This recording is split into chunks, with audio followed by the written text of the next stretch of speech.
Architectural trim can define a home's interior decor. Beyond the basic structure, trim and molding make a dramatic impact on the style of the living quarters.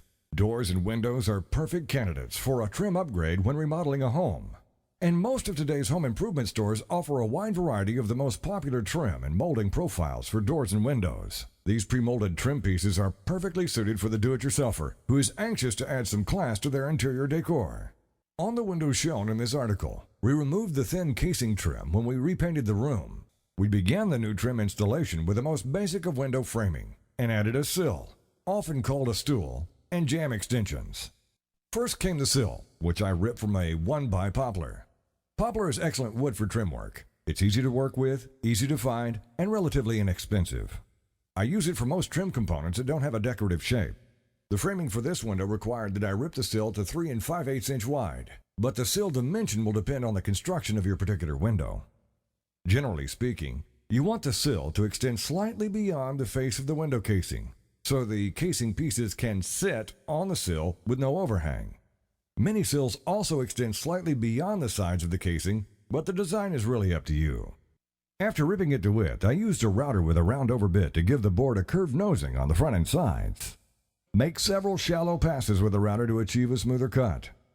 Next, I used a jigsaw to cut out square notches in the rear corners, measured to fit snugly around the window frame and wall. Install the sill with countersunk wood screws and wood glue. Make sure that it's level. If it's not, then adjust with wood shims until it is, and fasten securely. The jamb extensions lined the interior frame of the window, and I ripped them from 1x poplar as well. The front of the jamb extensions should be installed flush with the face of the wall, providing a continuous flat surface on which to install the casing. The jamb extensions for this project were slightly wider than 2 inches, and the width should match for the sides and the top. For the leg and head casing pieces, we chose a fluted wood profile. I also added 3 1/2 inch rosette blocks at the corners.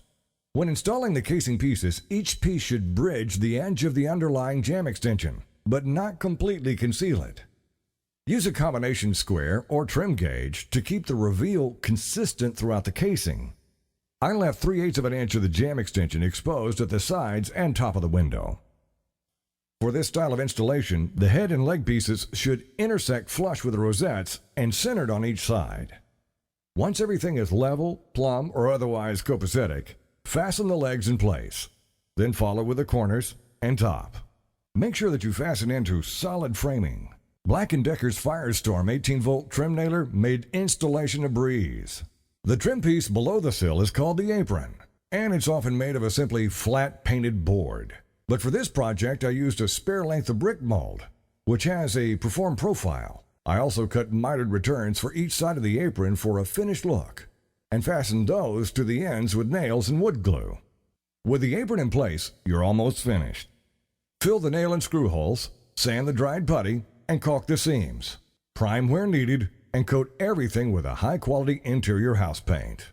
Good luck, be safe, and thanks for visiting ExtremeHowTo.com.